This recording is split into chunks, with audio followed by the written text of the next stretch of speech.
I got my focals and contacts. I'm like, I didn't even know they can implement those little readers in there. Oh yeah, they do everything with the 2 for 1. Yes. I'm like, it's But time. I'm so glad you are here though. So just you are like family, so this is just nothing new, and I'm just really appreciative just to have you back here. I think the last time we spoke, you were talking about opening up the Transformation Life Center, and if I'm not mistaken, that's already it's open now, right? Well, it's we have a soft launch. We pretty much jumped into a virtual learning support COVID emergency request to move in with our partners.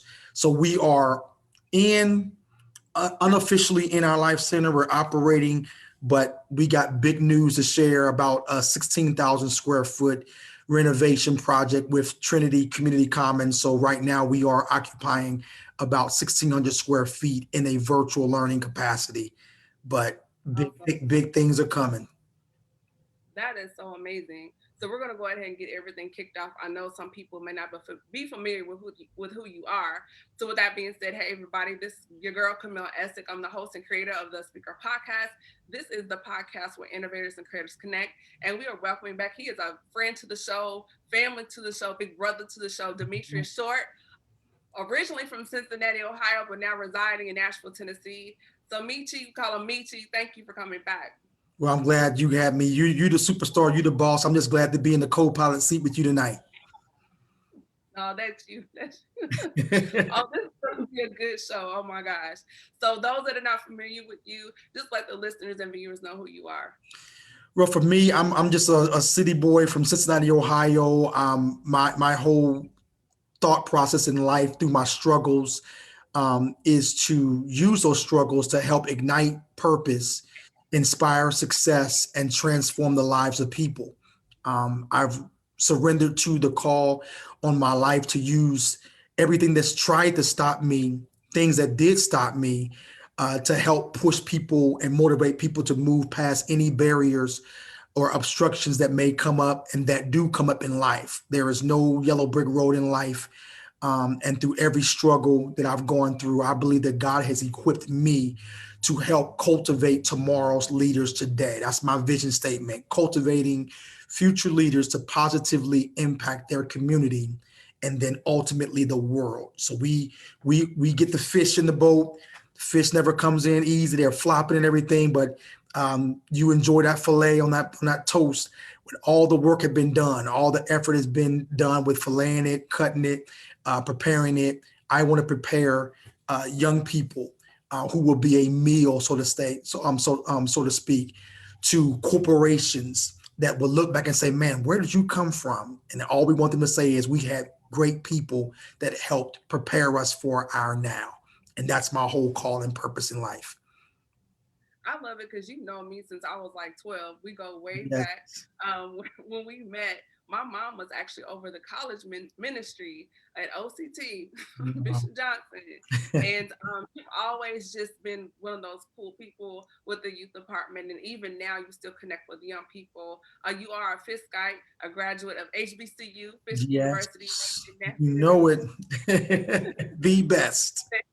Yes, and I think one of the things Michi, and those that don't know, his name is Demetrius, but those that know him call him Michi. I'm So if you, 47 and I'm 47. I'm going to the grave. When your bishop announced you at the national convention in front of 5,000 people, Elder Meet you just live with it. So you all right, my sis.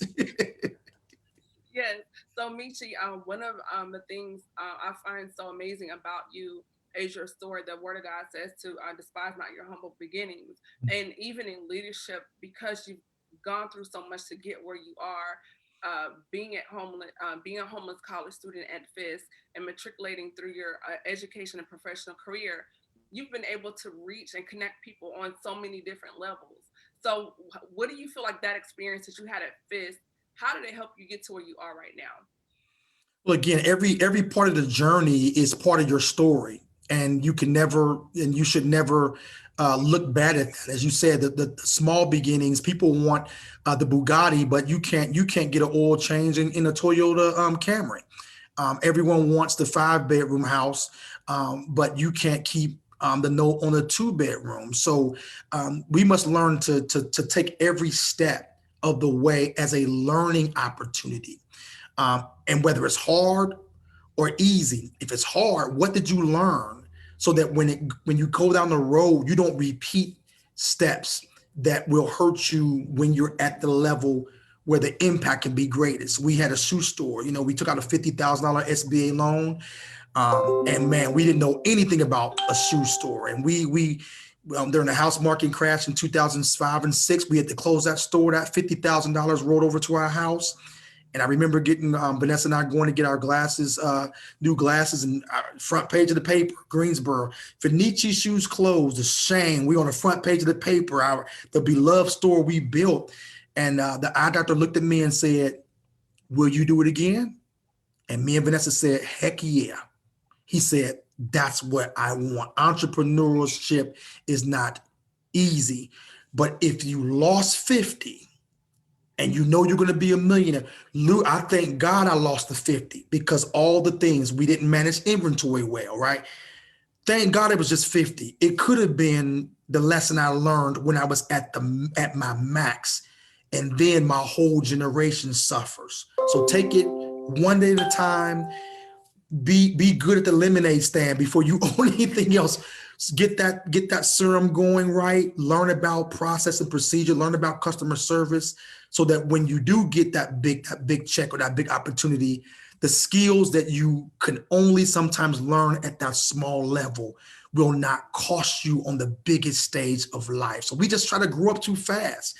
I took every step of walking from Fisk, being at OCT. You know me, I was all in. I helped you all. I spent time. And guess what? I'm in the Hall of Fame of the National Convention.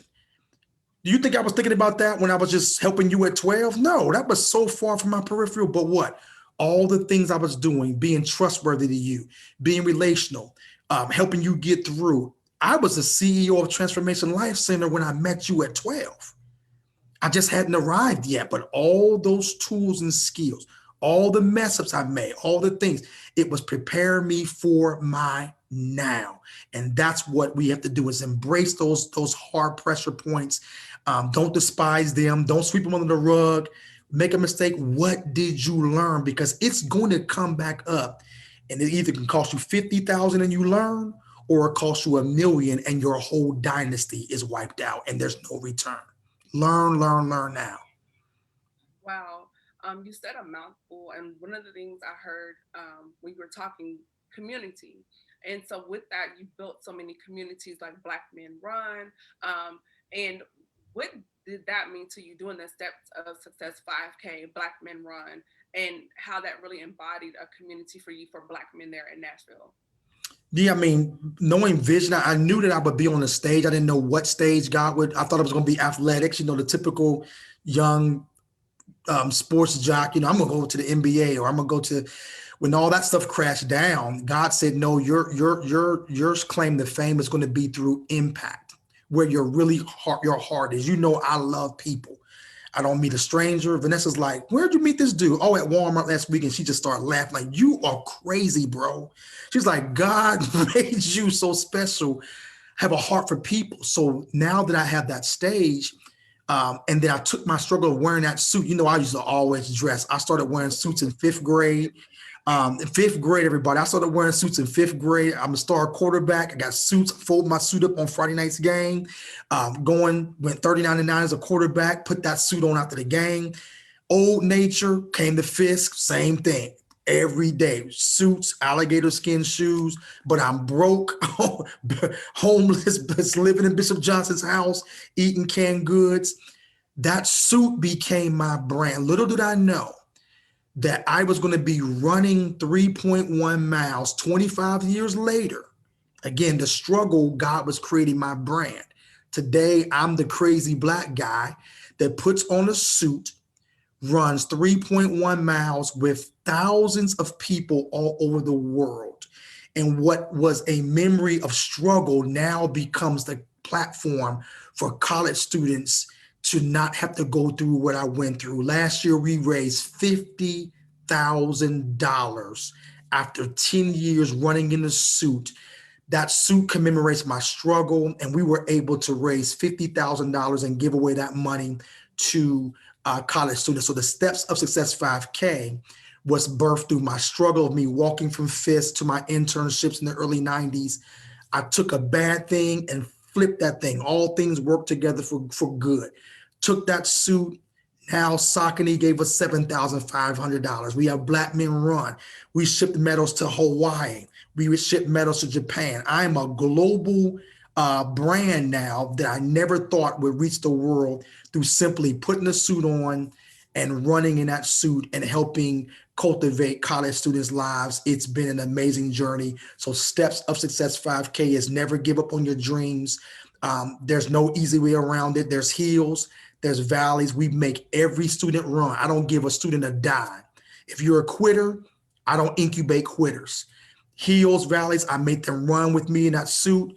And at the finish line, there's Camille's, there's Mark Colley's, there's Fifth Third Bank executives. All we want to know is that you don't give up at mile 1, 2, and 3. At that finish line is where we give thousands of dollars away, create internship programs for college students. So it's all about the will to not quit. And that's what the race Steps of Success 5K. And now our Black Men Run, Brown Boys Read. We have young men in third and fourth grade reading for an hour with strong African-American role models who run. And then we take them out for a run to break that prison pipeline of third grade literacy. We're doing some amazing things with our Black Men Run, Brown Boys Read program and Steps of Success 5K. Truly an amazing story. I'm just glad to be the leader of it. I love that. And last summer, it just seems like, I know it's been going on for years, but it just seems like when it came to Black men and Black women, there was just this attack, Mm. you know, back to back. Breonna Taylor, George Floyd. And I was here, and I look up one day, I'm watching CBS This Morning. I love Gail King. And I'm like, Meet you on Gail. What? CBS. how did that interview even happen? It found me. I mean, you know me. I'm selfless. I'm a humble guy, and God said, "He that humbles himself shall be exalted. He that exalts himself shall be abased." And the truth of the matter is, you get overlooked, right? People do things, pull you down. You get the hater rate and all that. Vanessa and I have been committed to just do what we've called to do. We've not had the money all the time, but God has always made a way.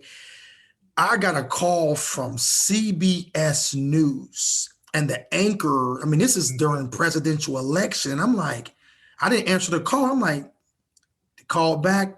They text me like, hey, we need to talk. I'm like, this is CBS. I'm like, okay, I call back. And they're like, hey, we made a call. We're coming to town and we heard you are the guy that we must talk to. And I'm like, who?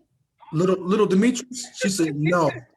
We asked who is a Black influencer, who is helping, who's doing the work, right? Not talking, but who's on boots on the ground. And they came out and we pulled some college students and went for a run, and they were asking us about the impact of the George Floyd and the election, the social unrest. I didn't even see it, but my phone started blowing up.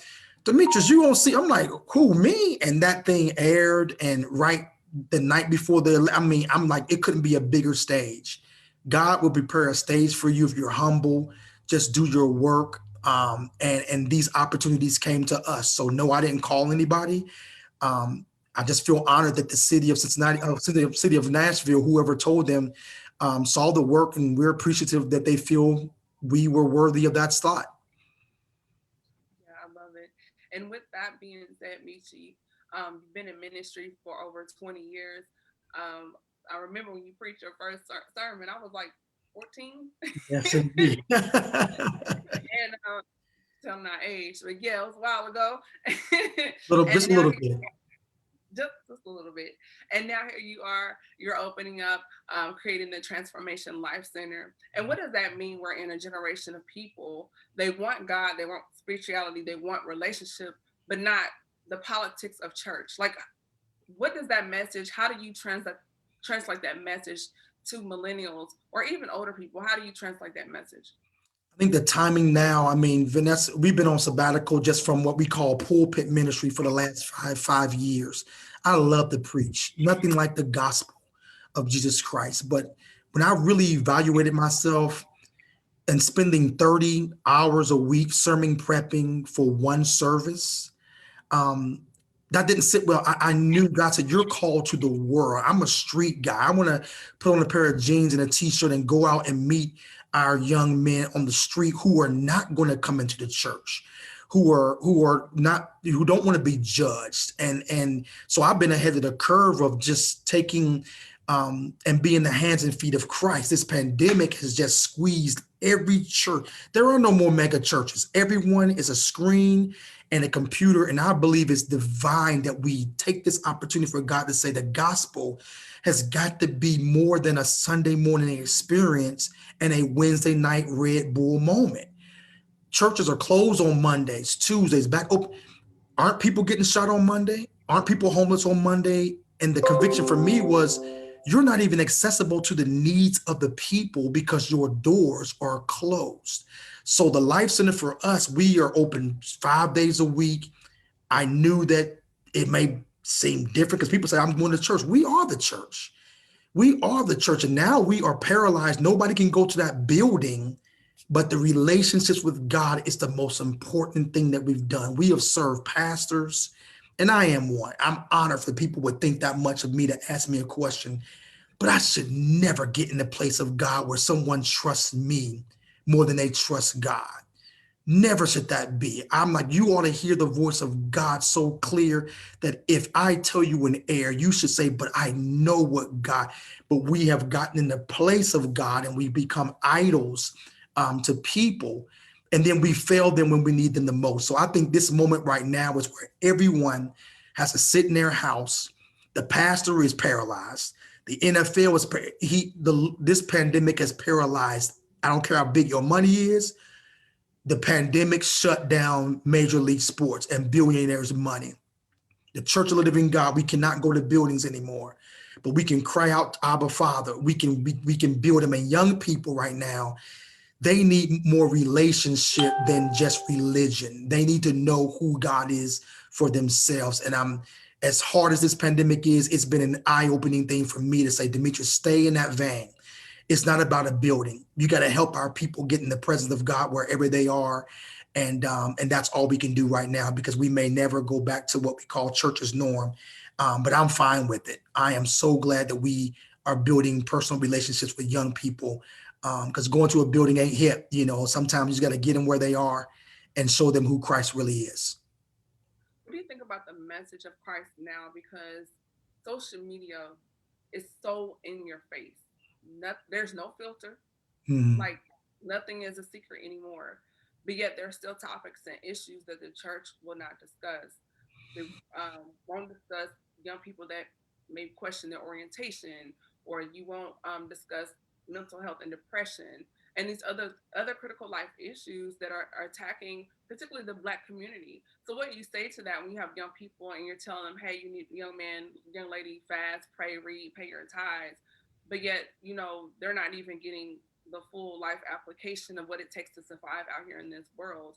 Right. Or your parents are, as we knew in the church as we knew it, they're revered as this deacon minister, but at home they're hellions. So Right. how do you know contradictions when the young people are frustrated, where they're not seeing victory in their own lives, where someone's preaching to them about God, but at home they're dealing with abuse, maybe they're Mhm. being molested, sexually assaulted, or even bullied within the home, Right. alcoholism, drug addiction, but you're telling me there's a God that loves me. And if God is all that, why am I going through these things? If God is so loving, so kind, why is my life a living hell? Mhm. And those, I mean, it's relationship to me. I think the biggest thing, and you probably see me at the national convention up at 3, 4 o'clock in the morning in a corner with a group of 5 young people. I could have been in the bed with my cute little suit on, getting ready for the next day, and crossed my legs on the stage. I kept it hood. I stayed on the floor and built relationships to where young people can feel comfortable to come and tell me anything. As hard. The world should not be teaching our young people. But when the church isn't open and when they feel they're going to be judged, then the shame of it will allow them to suppress and just do whatever they're big enough to do. There's pornography. You can get in a click whether you're looking for it or not, it's at your fingertips. You've got all types of identity crisis and things of that sort. I think the very first thing is for leadership for me is I close my big mouth, open my two big ears, and let people and listen without judgment. And again, this is my philosophy. Not coming against any other pastor, but how can you change someone who's not even at the table to listen? And so I've had, the conversations about, I don't know what my sexuality is. I was born this way.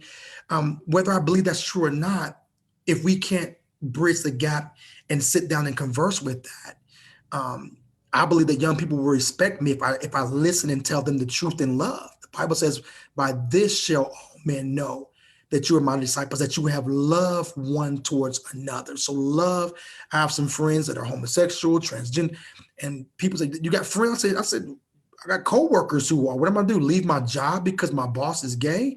No, I'm saying God didn't tell us to go live in the bubble. He put us in this world to transform the world, but you do it in love, and I think that's the bottom line and the premise for all of us to discuss, especially with young people, that they don't feel like they're going to be judged. I have a 16-year-old daughter. I'm right in the heart of her getting ready to leave the nest another year and a half. She may never come back home. I want to instill in her that there's no question too hard for you to come and ask your mother. If you can't come to your father, you have your mother. We have your best interests at heart. And I'd rather you ask the question than go out there and figure out the hard way. And we ask you, why didn't you ask? Well, I thought you were going to know that's a fault on my own. Let's have the conversations. And then, of course, you're going to be big enough to do whatever you want to do. We're going to tell you the truth. We're going to be transparent, tell you about the things we've done. I haven't been Elder Meech all my life. I've been Big Meech, Larry Hoover. I've been Big Meech. Yeah, Big Meech. I wasn't born with a cloak and a chain around my neck. We all have those stories. So young people need to know that there's a deacon who struggled with alcoholism. They need to know that. They need to know that you was jumping out of windows when you were 18. Yes, you were. Yes, you were. Let them know there's nothing new under the sun. But when the Spirit of God, what makes me different is the Holy Spirit that rests. That's what stops me from doing what my flesh wants to do. And that's what you're going to need to do. And when we tell them the truth and show them that in love, take our children under our wings and nurture them. I don't think sometimes the church has the time that the world gives to our young people. Then we wonder why they're not coming to church. Well, they have no platform. They have no place they're being preached and talked to. But when do you turn the mic down and sit your seat on the floor with 1,000 young people or 500 and just have a dialogue, a open discussion, and not about what they're going through, what they experience? Transformation starts at that level of knowing what people are going through. And that's what I've been doing and been effective with in our ministry. We're doing one tomorrow. We're doing a coping with COVID session tomorrow.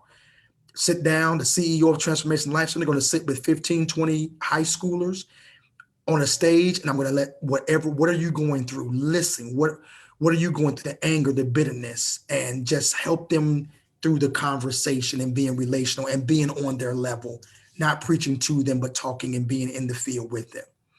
That's what's been effective for me. I love that. That's such an awesome message. And when young people, young or old, come to you and they need assistance and resources, what exactly is the Transformation Life Center or TLC, and what resources are there available for them? Yeah, for us, I mean, we say we don't shy away. I mean, we put our life center. We're in 37207. We're off the corner of Dickerson Road and East Trinity Lane. If you don't know about that area, that's why come like, woo, she said, yeah, Meech, you didn't go to Brentwood. No, we didn't go to, and God called us there. He called me to the inner city. He called Vanessa and I to, we say we welcome starting points. We welcome you drug addict. We welcome you because we all have that. We all were not born saved. We were born into sin. So the patience, you need leaders who are patient and to know that you just don't get off a crack on one day. You may relapse, but we still got you. You may have a good week, but you may have 2 bad ones. Are we going to put you in the back seat and shame you? Are we going to get on Facebook and tell you you ain't saved, you ain't this? Not our methodology. Our thing is with loving kindness that we draw. We tell you the truth. So at Transformation Life Center, you're going to find a place. Specifically, our target is collegiate students, high schoolers. We do target the underserved community. We go where the biggest need is that we feel. But at our center, what you're going to get, number one, you're going to get love. You're going to get an open door. Number two, you're going to have resources. If you're a young person and you need to create a pathway to success, I don't know what I want to be. Again, the first word in our mission statement is ignite purpose. We help you identify and find out who you are. You always cooking. Have you ever thought about being a cook? Never thought about it. Just see simple things like that with time and questioning of young people, finding out what you are. You're always, man, you love the sweet food. Have you ever thought about going into entrepreneurship to be a janitor and on your own? We just take those simple, tangible things and help them start thinking. And then the second part is inspiration. Once we help you find out who and what your purpose is, no matter how long it takes, the second thing is the inspiration. You want to be a doctor? It's not going to be easy, but we're not going to let you quit. We're going to surround you with current doctors, failed doctors, and they're going to tell you what they did wrong, what they did right, to make sure you don't make the same mistakes, but that you have a bridge to success. And that's inspiration to say, hey, I know it's going to be hard. We surround you with mentors, thought leaders that can help you. And so once we help you ignite your purpose and inspire that success, transformations between you and God. We cannot make you a doctor. We equip you to do, but you're going to have to do some work. We build true, strong leaders. We build young people with resilience. And then we bring our corporate partners. Just happy to announce we just placed 4 new college students in Fortune 500 jobs at HCA, Cigna, and we just met with Dollar General last week, who wants a partnership with us to significantly allocate jobs just for Transformation Life Center alum. We are where you want to be. We're doing the work. We want you to ball out. We want you to be successful. And all we ask you to do, young people, is to come back and give us a few hours to go with us in the underserved community and inspire young people to follow in your footsteps. That's all we ask you to do to pay it forward. That's amazing. I love hearing stories like that. I cannot wait just to follow up with you in a few months from now to bring you back just to see what's going on there in Nashville. I think it's just an amazing thing. If anytime you guys have an event, you're welcome to use my platform to get the word out. I have no problem with that at all. You don't know it, but you're going to be one of our I mean, again, I'm just going to say it now. I mean, we're getting ready to renovate 16,000 square feet that was given to us. 16,000. We don't pay rent, right? We don't pay rent. When I mean God, I said, Vanessa, we're going to be downtown. We didn't have the money. We didn't know how. And I told a person who laughed at me, you ain't going to be able to afford to be downtown. I looked them in the face and I said, God's either going to make me rich enough to get what I want, or he's going to give it to me. Here I am 10 years later, Camille. And I shared this with Mark this morning. When I mean, don't let anyone tell you your dream is too big. Don't you ever let anyone water down. When I mean, yes. When I mean nonprofits giving us checks to go, we just got new furniture that we didn't have to pay for. Filing cabinets, desks, 42 more desks coming from a nonprofit that's donating to us. We haven't spent a dime. 16,000 square feet. Our partners are asking us, how much square feet do you want? Do you want a STEM lab? Everything I dreamt 10 years ago is about to come to pass. Yes, we're going into STEM. We're going to be teaching tech. We're going to have Black men run, brown boys read. Now we're going to have Black men run, brown boys tech. I'm 27 years in IT. There's no way. We're going to teach STEM coding classes. We're working with an engineer right now to do some STEM classes for little Black and brown boys and girls, getting them in 4th and 5th grade, getting high schoolers to help them say, hey, go into STEM, go into healthcare, reading. So we are holistically transforming people's life. It's good to speak in tongues, but why are you broke? Good to shut on Sunday morning, you can't pay your rent. No, God wants us to be holistic. Don't go to the bank. We need you to own the bank. So when Camille needs to buy that $50 million expansion project, that you own the bank and you make it happen. We are not to be borrowers. We are to be lenders. And the only way for us to do that is for us to strategically get you, Camille, in the seat and not pull you down, but lift you up in the Black community and let you own your industry in your area. That's what we want people to do, because they will remember the people who spent the most valuable and hard time in the beginning to get you to where we are. We are doing the work. Our sleeves are rolled up. When we have this grand opening, when we really launch, I mean, elevators are about to go in, designs are going to be done in the next 30 days, and we are getting ready to actually build out the Transformation Life Center on the corner of 204 East Trinity Lane, and it was given to us. I love it. I want to be there. Make sure you tell me, because I'll come home. I don't want to be there. I really do, just to celebrate. That excites me just to hear that. That's so amazing. We need you on the stage. Our young people, I would love to do a cast and with you to speak into these young people. Again, I'm 47. I'm a pretty good speaker, but it's nothing like giving you the stage to really talk to our little Black girls, and talk about your struggle. I know what you've been through, and I would love nothing more to sit back and give you the stage and help you do what you do. Vanessa and I are not selfish. We know that we cannot transform this city by ourselves. We're better together. And I hope that you would be open to invitations to come in and speak and help us do our job of igniting, inspiring, and transforming. I'm not asking you. I'm telling you, as big brother, you ain't getting away anyway. We got you. I'll be there. Just let me know when. I'll be there. That's amazing. So with that being said, Michi, you've given us so much information. You've told us what's next with the Transformation Life Center. Do you plan on writing a book anytime soon, or Yes. is that coming? Should have already been done. I mean, but it's never, you never talk about what you haven't done. You just go ahead and do it. I had a guy reach out to me today and say he wants to build my podcast. I mean, just again, out of the blue, just come to me. Hey, I'm going to build your podcast. I'm like, wow, thank you, Lord. So I know there are books in me, and we will, focus on this life center. But once I get that quiet time, I will be releasing some books and really putting into pen.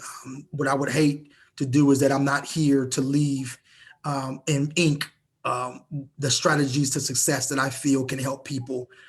So there will be a book coming. Yes, indeed. A blueprint. I think that's amazing. Yes, ma'am. And just with everything you've said, you've given us so many like nuggets and jewels. What are some takeaways that you can leave with our listeners and viewers just until you come back? Can you give us just a little nugget, a mic drop or something? Yeah, I mean, I use this analogy about toothpaste. My mom and my wife, she's a couponer, so I have enough toothpaste, deodorant, floss for probably 35,000 years. But I'm from the old school. You get that toothpaste, and we would throw it away. And my mom would go in that trash can, and she would come out, and this is still good. I'm like, no, it's not. And she would take that in, and she would roll it, and she would roll it, and she would roll it, and it would get to the end, right? It looks bad, but then she would push, and out would come toothpaste. What I want to share with you and leave with your audience is that the best of you sometimes only comes out through pressure that's applied. But here's what I want you to think about. What's the difference between the first squeeze of a toothpaste tube and the last squeeze? The difference between the first and the last is that the last only comes out because of pressure. But guess what? It's still toothpaste. You're still amazing. You're still great. You may be damaged. You make goods. Somebody may have called you damaged goods. But guess what? There's something inside of you that's great. And for you to maximize your potential, sometimes the best of us comes through the most painful and pressure points in life. So let God roll you up. Endure hardness as a good soldier, but realize at the end of the day, you're still great. It's just going to take a little extra effort through this COVID in this pandemic, but God is still, don't you dare declare your life is doomed. God, I'm walking into a 16,000 square foot building free. Don't you tell me that God is obstructed because of COVID. He's blessing people. He is blessing those. So write your story. Don't let this pandemic be the end of your story. Let it be a chapter. But there's greatness in you. Roll up. So the next time you look at that toothpaste, think about Elder Michi and say, man, wow. Don't you throw that toothpaste away. I want you to roll that thing up and I want you to squeeze, because guess what? There's more in you and the best is yet to come. I love it. And she was like my mom. She would get the scissors and cut that Oh, tube off. you get that razor and cut, and you get that. See, I didn't want to. I didn't want to go that hood. I didn't want to go that hood. But you're I got right. the shirt. I got After the t-shirt. you cut it with that little razor, you put it in there. Oh yeah. Oh my goodness. So where can people contact you, meet you on social media, speaking engagements, or just connect more with the Transformation Life Center to make a donation or just be a part of the vision? Most definitely. We can be reached on our website. Our main website is transformationlifecenter.org. Transformationlifecenter.org. The 5K race is stepsofsuccess5k.org. They both have donation portals and ways for you to do recurring giving. We have a secure site where you can set $5 a month to give. Again, we don't just look at 5,000, 10,000. We thank God for my friend's been giving $10 a month for the last 7 years, and she's been a blessing. So whatever you can do to help us support cultivating tomorrow leaders today. Instagram, you can go to Steps of Success 5K. And also Demetrius Short, my first name, Demetrius Short. We own that handle on Instagram. We're getting ready to build the Transformation Life Center social media portal on Instagram, but you can go to just our website, transformationlifecenter.org, and you can just make a donation, see what we're doing, volunteer. Speakers out there, we would love to host you. If you have something to say, a thought leader, we would love to put you in front of our audience and inspire them. So we hope to hear from you very soon. Telephone number 615-997-6841 if you want to give us a call. Thank you. And thank you for joining me. I definitely, I'm going to bring you back. So, and I love the fact that even in my humble beginning, which is now, you didn't ever tell me, well, hey, sis, you need a little more time or get your follows up. You, since season 1, you had my back, you've been encouraging, and I really, really appreciate that. And here we are, season 7, Wow. and you're still here supporting me, and I really, really appreciate it. Thank you so much. Well, you're doing it. I never see you where you are. I know where you're going. And guess what? It's somewhere great. So you just hang in there. I support you 1,000%, Vanessa, and I love and appreciate all you're doing. And the best is yet to come for you. Just hang in there. Big brother got you. Appreciate you. I'm proud of you. Thank you. I'm humble. Very Well, everybody, I'm a crier, so we're going to stop. So with that being said, everybody, this is your girl, Camille Essick, and this is the Speaker Podcast. Until next time, be blessed. Thank you. Bye-bye.